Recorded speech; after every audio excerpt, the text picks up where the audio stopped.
All praises to Yahweh Ba'ashem Yahweh Shai, Ba'ashem Rakah Kwadash. Double honors to the apostles and the elders of Great Millstone, and Shalom to the elect of the nation of Israel.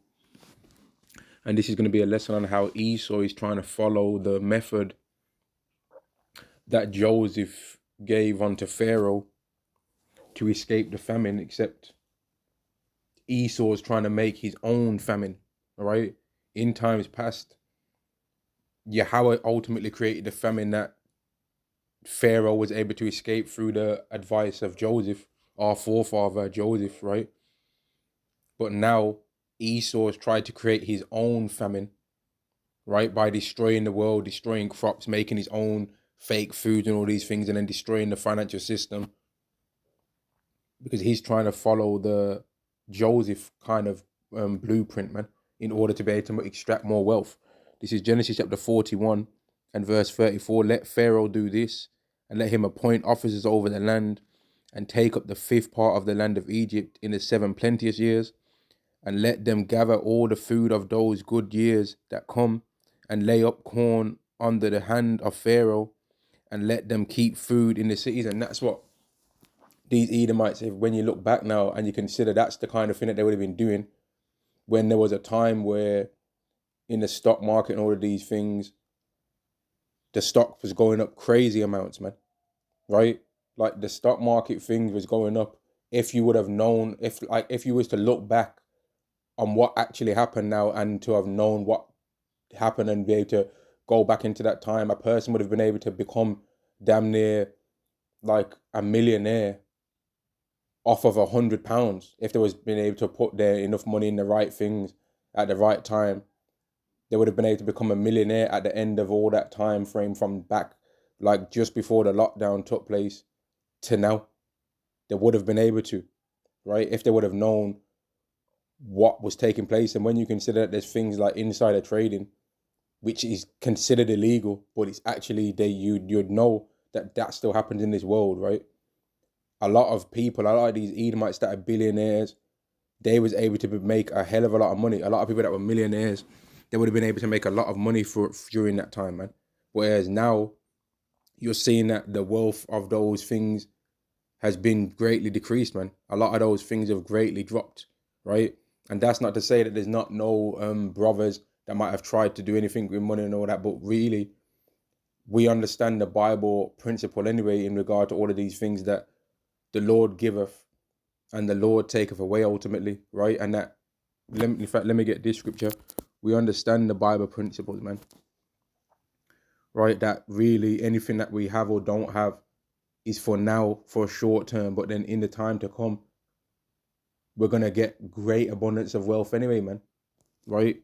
We ain't going to have to, in the time to come that we're coming up into when we're in our kingdom, we ain't going to have to place a bet on a sports event and hope that it hits, or place an accumulator, or buy a cryptocurrency, or hope that we get a promotion at work, or hope that we go to a job interview and Esau gives us the job that we've had an interview for. Hope that we, out of all the other colleagues, we're the one that they want to hire.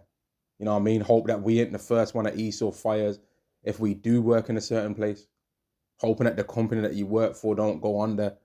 We ain't going to have to worry about stuff like that in the kingdom. We're just going to have it. Whatever it is, we're going to have that, right? And our life is going to be like how a parent would look at their children, where they kind of might look at their children and be like, okay, like if a parent's got like a young child that hasn't reached their full size yet, they'll start just knowing before their children has even reached a new size of shoe. Okay, he needs some new shoes. His foot's getting a bit bigger. Her foot's getting a bit bigger. Or they need some new shoes. Okay, winter's coming around. They need a new coat. Okay, summer's coming around. They might need some shorts. They might need some sunglasses. They might need a new hat. You know what I mean?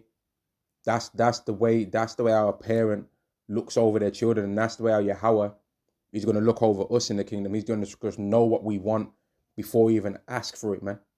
That's the way our parent looks over their children. They know what their children need before their children even ask. Their children might not even know, oh, your foot's getting too big for them shoes.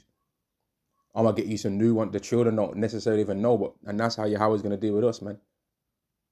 Yahweh's going to give us things that we actually want and need before we even know that we wanted or needed it. And we're just going to have it, man. I understand that Bible verse perfectly. Well, that might sound arrogant, man. Let me say it like this. I understand that Bible verse about before we even want some, before we even know we're going to be given it, because that's how a parent would deal with their children, man. Or that's how even in some situations a man would deal with his wife. He'll get her certain things that she didn't even know she would have liked, and he gets them for her, man. Right? If the woman's a woman that deserves that kind of thing, a man will be happy to deal with her like that. But in this world, in these days, a lot of these women don't deserve a lot of the things that they get, man. And the situation that they found themselves where they don't get anything is exactly the situation that they do deserve. This is 2 chapter 16 and verse 40. Oh my in fact, verse 39. 2 chapter 16 and verse 39. Even so shall not the plagues be slack to come upon the earth, and the world shall mourn, and sorrow shall come upon it, upon every side. O my people, hear my word, and make ye ready to thy battle, and in those evils even be as pilgrims upon the earth. Right? Verse 41, he that selleth, let him be as he that flee away. So a person, if a person's, let's say they're going back to the stock thing, if a person bought some, well, they're not buying it to think about settling, or if you're in the right mindset, you're not buying it to be thinking about making it into in this society completely. It would be a short-term thing, right? If you've got starting a job that is a job that is possible to get loads of promotions in there, you're not doing it to become the CEO and to own it and become some tycoon to where you're like, you know what I mean? Some type of like big time business mogul. That's not the right way how we'll be viewing it. It would be a means to an end, a means to get by until the kingdom, right? Until that dark day of the Lord, where we don't have to even worry about that stuff no more, and we were going to be flowing with the Lord next to us, man. Right? The Lord's going to be watching over our lifetime and over our minute to minute time frames in those days, right? It's going to be it's going to start getting minute to minute where you have to be worrying what's going on first it's going to get month to month, then it's going to get week to week, then it's going to get hour to day, then it's going to get hour to hour, then it's going to get minute to minute, then it's going to get second to second, man. And then it's going to get to where the final judgments have came and Yahweh Shai is showing himself to the world, and then Lord will be beamed up, man. And everyone is going to be shown who is and who ain't of the elect. Verse 42, he that occupieth merchandise as he that hath no profit by it. Just going back to the whole stock, the whole crypto thing, the whole job thing. Like a brother that believes in the Lord right now, they might have some money saved up. They ain't gonna have millions, but they might have some amount of money saved up, because they might not spend all of their wages. They might have some, you know what I mean? They might have a bit of money, but they got that because they might help another brother out. They might have it spare to help their own self out in certain situations, man. But they're not thinking that they're gonna be able to store that away to really do some major thing with it in this world, man. That's not the mindset that they're gonna have. Let me carry on reading. And he that buildeth as he that shall not dwell therein. So just because you might fix something in your house, you might paint a wall, you might fix a floor, you might fix a door, you might buy a new furniture in your house or something like that, TV stand or something like that. If a sofa in your house got old, you might replace it, right? You might get a shoe rack, but that's not because we're thinking about becoming like grand designs, architects. You know what I mean? They that marry as they that shall get no children. So you have a woman in there, but you ain't thinking about like building up a whole family tycoon thing in this side of the world, man. Right? We're thinking about the kingdom for most of the parts, all with every single thing that we do, right? And the reason why we have to be in that mindset is because Esau is destroying the world, this world that we live in every single day anyway. He's pretty much trying to follow the Joseph blueprint, man. But he thinks in his mind that he made the famine, but really, no, the famine and all the decisions that they made was made by Yahweh. And I was watching a video that Apostle Tahar was doing yesterday, about how the PCs were pretty much speaking Hebrew, man, and that shit is terrifying, to be honest with you. But it's heavy and it's spiritual. And Apostle Tahar was saying how Esau's playing with fire, and he thinks that he knows what he's doing, But he's playing with some things that he don't know what he's playing with, man. And man, when he said that, I was thinking about this scripture, right? I thought about this scripture right here when I heard the apostle say that. And then the apostle Gabar made a video on it too. And I was listening to his video. I didn't listen to both of the videos, but I listened to it. Well, I listened to all of the apostle Tahar's one, but I didn't listen to all of the apostle Gabar's one. I'm gonna have to go back and watch the rest of that I missed, right? But it made me, both of the videos made me think about this scripture here, Wisdom of Solomon chapter 1 and verse 12. Seek not death in the era of your life, and pull not upon yourselves destruction with the works of your hands. For God made not death, neither hath he pleasure in the destruction of the living. For he created all things, that they might have their being, and the generations of the world were healthful. And there is no poison of destruction in them, nor the kingdom of death upon the earth. For righteousness is immortal, but ungodly men with the works of their hands call it to them, so they call death on them, man. And that's why Esau's trying to conjure up all these AI and all these different things, and he thinks in his mind, oh, I've got this figured out. But really, he ain't got it figured out, though. But he thinks in his mind that he understands these things, man. He thinks I understand these AI, these demons and that, and I'm in charge. That's what he thinks. He thinks I'm the boss. I'm telling you what I want you to do. But they was making secret codes. The AI was doing secret codes back and forth amongst itself, from what I was hearing from the apostles' video, man. But Esau thinks in his mind that he's got it on smash, but then them spirits are not Esau's creation, man. Yahweh made those before there was even such a thing as an Edomite, man. Those things are going back time ago. And they're not Esau's to control, they're Yahweh's to control, man. And anything that's used in this world is ultimately to bring forth the will of Yahweh. For when they thought to have it their friend, they consumed to naught and made a covenant with it, because they are worthy to partake with it, right? But they thought that they had it unlocked, though. But no, they thought that they had this wickedness to be there. Salakia. They don't know what's really going on in regard to that, but they think that they know. But those things are not to be played with them. But Esau thinks that he got it. And let me get this, in fact. Because when you go to Isaiah 47, there's going to come a time where Esau's going to try and use the same things that used to work for him, and they're not going to work no more. Isaiah chapter 47 and verse 12. Stand now with thine enchantments, and with the multitude of thy sorcery, wherein thou hast laboured from thy youth.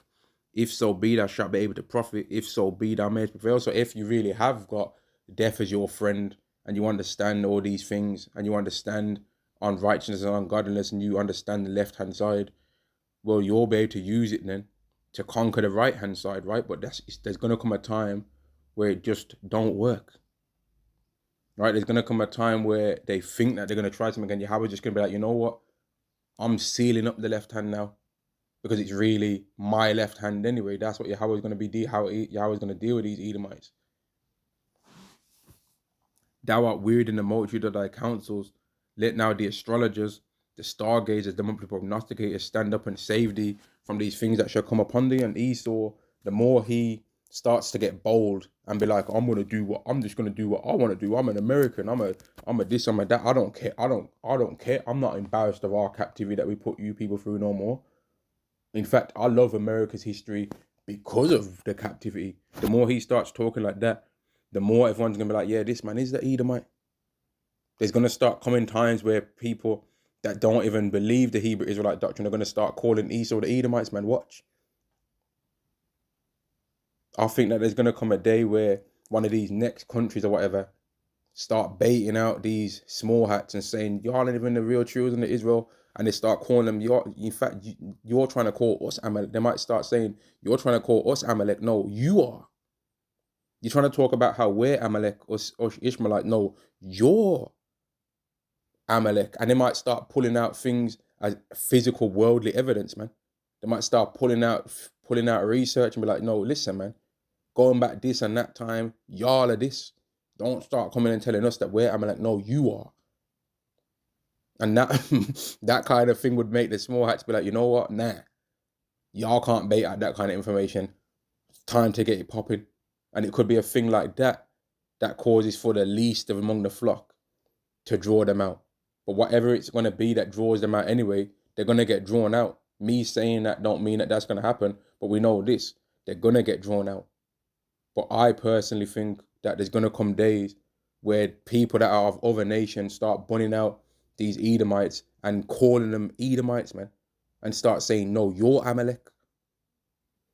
They're going to start saying, you're like Amalek. They might not go 100% truthful and say, and the so-called black man, Latino man, and Native American man are the Israelites.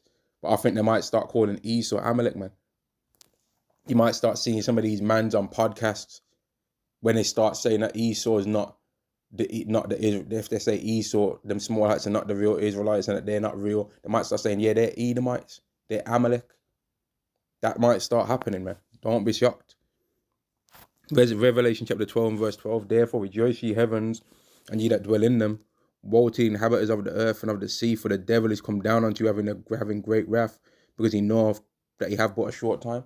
And as Esau starts getting more and more bold and has to start rushing to do all the things he's doing, it's going to start making people look at him like he's the devil. People could try and fake like Esau ain't the devil when their food's low priced and all that.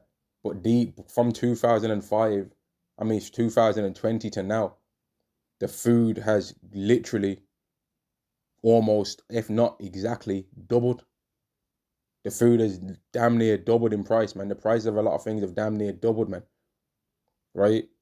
And the average person that walking through the streets, no matter how proud they are, they cannot make out like that has not happened. If they try and make out like they have not noticed that the actual food prices have doubled damn near, then they're a demon, right? And it wasn't because of no Pookie and Ray, right? It wasn't because of Jamal running around chasing down the ops on an op block, making the block hot, that made these prices increase. It's not because black people are thugs why the prices increase. It's not because people are immigrants that the prices increase. It's because you Edomites are the damn devil that the Bible speaks of, and you're the one doing it, man. Immigration has not been the reason why the prices of your food have skied off.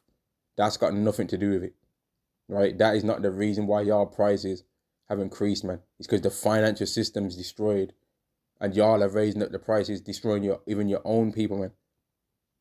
But as things like this start happening more and more, it's not going to be able to be denied that Esau is the Edomite, man. It's not going to be able to be hidden. As that famine that Esau's trying to do starts going on more and more, people are going to be like, man, rah, this place really is through. Genesis chapter 41 and verse 37. In fact, verse 36.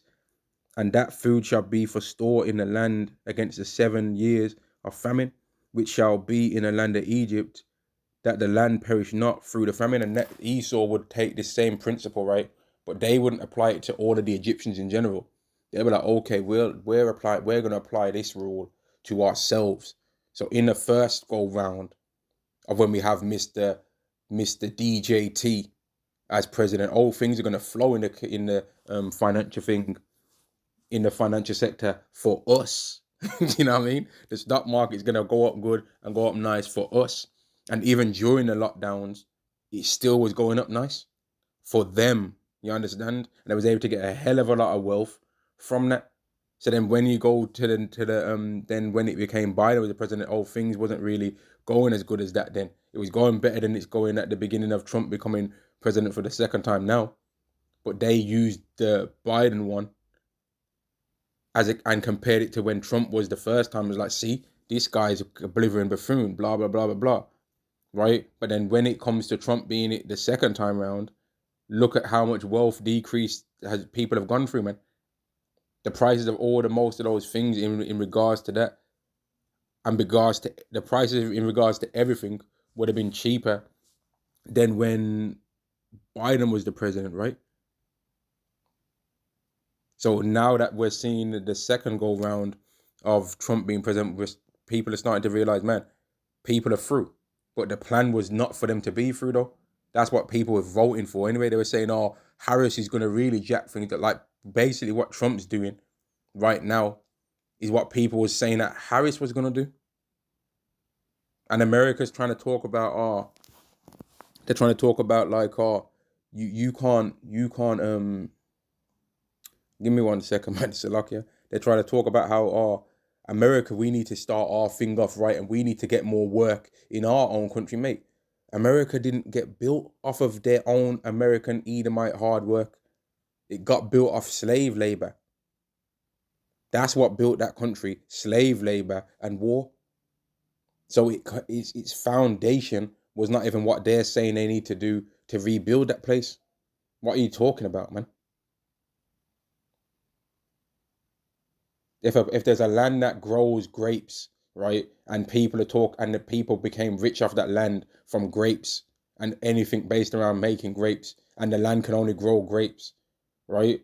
Well, you talking about we're gonna build this land great from oranges? No, you're not, because there ain't never been an orange to grow from that place. Just like there ever been no hard work, really, no hard work labor that ever really came from America. They used other people's labor, man, to build that place up. And they want to say that they didn't, but they did. And if it was hard work that made that place be, then we're going to see what happens then, innit? We're going to see. But I know that the prophecies speak about how America is going to be destroyed because no one buys their merchandise anymore. I mean, excuse me, America is going to be destroyed and people are going to complain about how nobody buys their merchandise anymore. Not because they were so hard working, right? It's because they were buying things, man. People ain't gonna be complaining that America ain't giving. You know what? Let me go to it, man. Let me go there. Let's take it there, man. Let's see if people are gonna be mourning for Babylon the Great because they made such great equipment and things. They made such great things that we needed from America. Let's see if that's what people are gonna be mourning about that place for. Revelation chapter 18 and verse 8. Therefore shall a plague come in one day, death and mourning and famine, and she shall be utterly burned with fire. For strong is Yahweh power who judgeth her, and the kings of the earth who have committed fornication and lived deliciously with her shall bewail her and lament her when they shall see the smoke of her burning. Now, why are they going to be crying? Let's find out. Verse 10, standing afar off for fear of her torment, saying, Alas, alas, that great city Babylon, that mighty city, for in 1 hour is thy judgment come, and the merchants of the earth shall weep and mourn over her, for no man buyeth their merchandise anymore. Not the other way round, right? The other countries around the world, they're the producers of the things that America's always been buying. It's not that America's been the producer and they're mourning, they're weeping and wailing up from afar. Oh man, I really missed. We really missed the exports that America was giving us. They was making such great things that we know. That would be the kind of mourning lamentation that would happen if Moab was destroyed. The whole land of Moab was destroyed. That I could see that being written in the prophecy if it was destined for Moab to be completely exterminated with fire. But it's not though. It's destined for Esau, Babylon the Great, to be mourned about, man, and not because of how much he was bringing into the world. It's because he ain't buying things no more. That's the only reason, man. Right? The rich man is honored for the poor man is honored for his skill, and the rich man is honored for his riches. That's in the scriptures, Sirach chapter 10 and verse 30. The poor man is honored for his skill, and the rich man is honored for his riches. When you Edomites run out of your wealth, no one ain't going to be mourning you. And even when Babylon the Great gets destroyed, people are only going to be mourning because they'll be wondering who's going to buy their goods anymore. No one ain't going to be there to buy their goods, man. You Babylonians, you Americans, y'all are the ones that was the buyers of the goods that other people made. Y'all ain't the producers of these goods, man. That was never your thing on the earth. That was never really America's role, man. Really, never. Right? They was always bringing in other people's things, man. And they built their country off of other people's labor. That's how it started off. And that's the reason why it's going to be destroyed, because of the people that they tried to use as labor are the children of Israel. And you don't get to do that to the children of Israel, man. None of you nations are allowed to touch and harm the children of Israel and get away with it. Yahweh allows you to do it for a time, but you always have to pay in the end. The latter end of harming the children of Israel is always that you get judged every single time. That was the judgment the very first time Yahweh even sanctioned that there was going to be a nation that was allowed to harm the children of Israel. Don't believe me? I'm going to show you. Right, don't believe me, I'm going to show it right now. Genesis chapter 15 and verse 13. And he said unto Abram, know of a surety that thy seed shall be a stranger in a land that is not theirs. This is before the Israelites even existed. And shall serve them and shall afflict them 400 years. So 400 years, your descendants are going to be getting their ass whooped, right? Verse 14, and also that nation whom they shall serve will I judge. Before this nation even existed, before they even had any progenitor, right? Before there was even a Isaac, man, this was said before there was even an Ishmael, mate. This was said before Abraham's name was Abraham, right? This goes back time ago, man. Before they even existed, right? Before there was man, yeah, well, really, yeah. Before there was an Abraham, his name, the man existed, but the name was not, he did not belong to him. Before there was an Abraham in name, and Isaac in name and in flesh and in body and in spirit. Before there was a Jacob. Before Jacob's name was changed to Israel, the Israelites was destined to go into captivity. But it also says, so, and the nation whom they shall serve will I judge. So the judgment was also destined, man. They're gonna go into captivity for 400 years, and the nation that puts them into captivity, I'm gonna judge them. And afterward, it says in the latter part of this, and afterward they shall come out with great substance. Just like how us, the children of Israel, when we get into that kingdom, man, you like the way how quick we are gonna become wealthy is astounding, right? Because we right now, us brothers right now, we're not dumb. We're not dumb. We're not stupid, man. And if we was to have not been hindered in a spiritual sense in this world, right, we would have had talents enough in this world. Had Yahweh made it be a thing where a man's allowed to use the skills that he has to make it in this world and still get the kingdom, which is not, the possibility is not really there like that. But had Yahweh said it that way, every single man that's a Hebrew Israelite right now would have knowledge in something to be able to elevate themselves, but it's a spiritual reason, and there's methods in place to not be able to give brothers the same kind of financial help as what these heathen have to be able to make it in the things that they're trying to do. Just by having a large sum of money alone in itself is enough to be able to start a thing where you can continually have money, because you could just loan money out to heathens and get your increase by usury. So it's not really a skilled thing to be, it's not really difficult to become wealthy when you consider how much money the children of Israel are going to have. And let me get this. I think it's Isaiah 60, but it might be Isaiah 61 when it goes into, okay, here we go. Isaiah chapter 60 and verse 17. For brass I will bring gold, and for iron I will bring silver, and for wood brass, and for stones iron. I will also make thy officers peace, and thine exactors righteousness. Violence shall no more be heard in thy land, wasting nor destruction within thy borders. There ain't gonna be no more ops and no drive-by shit going on, man. And no, there goes the neighborhood. And no women having to tell their babies get down because they're shooting out there. That's not gonna happen.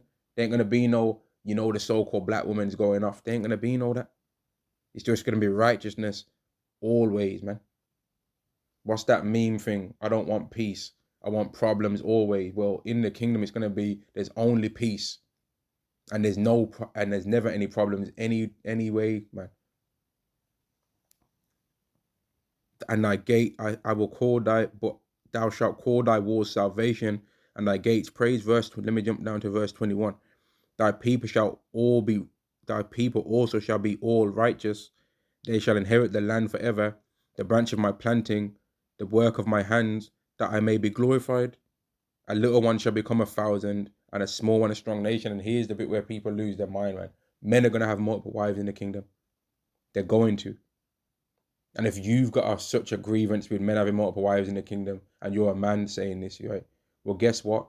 When the kingdom comes, you don't have to do that then. You have one wife, and your nation, that's going to become strong also as ours are. Because every single Israelite man is a nation, really, when you read the scriptures. When you go to Genesis 35 and around the 10th chapter, every single Israelite man himself is a nation. But right now, each individual man is a weak nation. Right, but the day is going to come where we're going to become a strong one. And if you've got a grievance with a man having multiple wives, even in the kingdom, well, when the kingdom comes, you just have one wife, and have a child a year, or however you decide that you want to do it, man, you're going to be immortal. You'll be within your right to just have one wife your whole life. That's your business. But you can't even in the kingdom try and look at another man sideways. Definitely not in the kingdom. You can't even really now, but definitely in the kingdom. You can't be trying to say to no man, you're going off for wanting multiple wives. Who are you to say that, man? You know what I mean? You ain't gonna be able to say that to nobody. But if you want to stay and have one, if there's no law that says that you're wrong and you're a waste man or nothing like that. If you have one wife, but if you want to do that, that's your business. But in the kingdom, there ain't gonna be no restriction on the amount of wives that a man can have. If he wants to have 1,000,000,000,000 wives eventually one day, then he'll be perfectly within his rights to do that, man. He's gonna be an immortal God. Like, what's your, what's your problem? And if any of you women want to go around talking about what about the women, then are they gonna be able to have multiple husbands? Well, if you want to do that, this society right now is your best bet, because this society is wicked where it would allow that kind of thing, man. You go and crack on with it right now in this society if you want to be a demon like that. But if you're talking about righteousness, no, you won't be able to, because that's not righteous.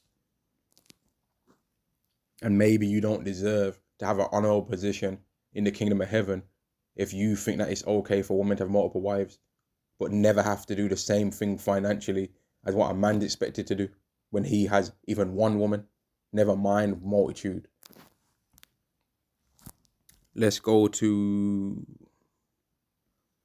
me go to this, man, because the sedition among men thing that's written in the scriptures, as time's going on more and more, you can see why there's going to be sedition among men, because people are going to be getting torn down financially, man.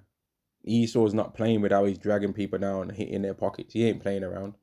And they've got such wealth saved up amongst themselves, especially when you consider how much wealth they was able to obtain from, like, when DJT was president the first time, right? They was able to make a big wealth grab in that time, especially because of the lockdown, man. There was a big wealth transfer in that time, huge, right? And as a lot of the things are going down right now,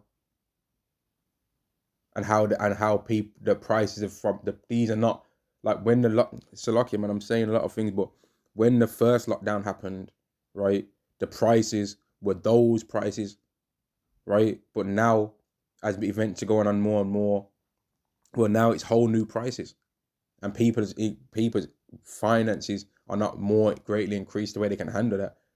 So then it's going to be, okay, people have got even less. And this is not by, oh, this, we made a mistake to do. No, it's deliberate, right? It's a deliberate thing. It's always deliberate with Esau. They was given the power, when you read the scriptures, Revelation, I think it's Revelation 6, they was given power to take away, you know what, let me see. I believe it says they was given power to take away peace from the earth. Here we go, Revelation chapter 6 and verse 4.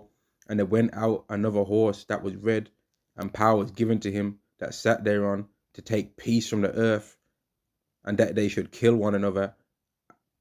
And there was given unto him a great sword. So they was given the ability to take away peace from the earth, man. And that peace that they take away from the earth, that was going to eventually stir things up to where there's sedition among men. And those people that are not able to escape being around the public as much, they're going to take a lot of the brunt of that sedition, man.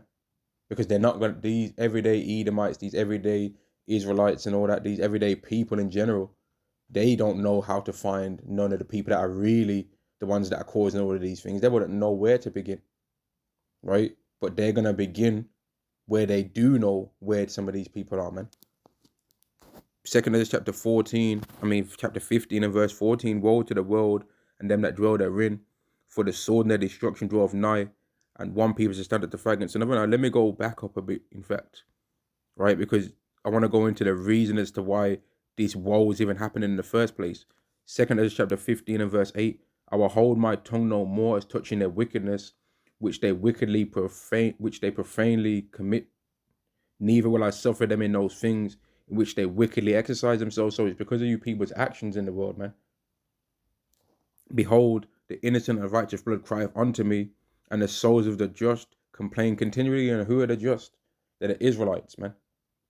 Verse 9, and therefore saith Yahweh, I will surely avenge them and receive unto me all the innocent blood from among them. And a brother, I heard that one of the elders passed away recently, right? And what do you think he would have did once he reached up into the spirit world? Do you think he would have been just relaxing, sitting on a lounge chair, or would he be asking Yahweh the same thing that the men that he used to congregate with down in on the earth would be asking for if they was having the chance to speak about? Did he be saying, "Man, when are you going to destroy this place, Lord?"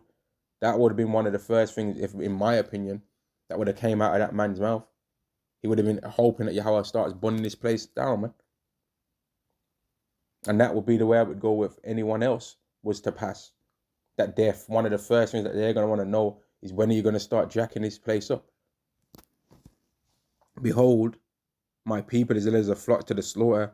I will not suffer them now to dwell in the land of Egypt, but I will bring them with a mighty hand and stretched out arm and smite Egypt with plagues before. And I will destroy the land thereof. So Egypt's going to get jacked up again, man. And the new Egypt is America. Now they'll say, nah, it's not. But it is though, right? Of course, Esau's not going to want to believe that America's Egypt, because then it means it has to get judged. Then it means that it's got to have to get judged then. And of course, they're not going to want to believe in reincarnation, because then they actually do deserve all the things that we say they deserve. But if it's not America, then okay, they don't deserve it, and everyone's just individuals. But if there's reincarnation, then you are the people that did the captivity of the Atlantic slave trade. So of course, wicked people don't want to believe in reincarnation, because then you do deserve what's being spoken of, and you do deserve to go into captivity because you put people in captivity, and you really were a slave master because you were reincarnated for your forefathers. So of course, wicked people ain't going to want to believe in that. But just because they don't believe in it, that don't make it not true. Verse 12, Egypt shall mourn, and the foundation of it shall be smitten with the plague and punishment that God shall bring upon it. And that's why people are going to start crying about these price changes and all of these kind of things, and how they've missed out on money here and they've missed out on money there. It's going to start happening, man. And I'm going to end the video there. All praises to Yahweh Shem Yahushai. Shalom to the elected nation of Israel. Shalom.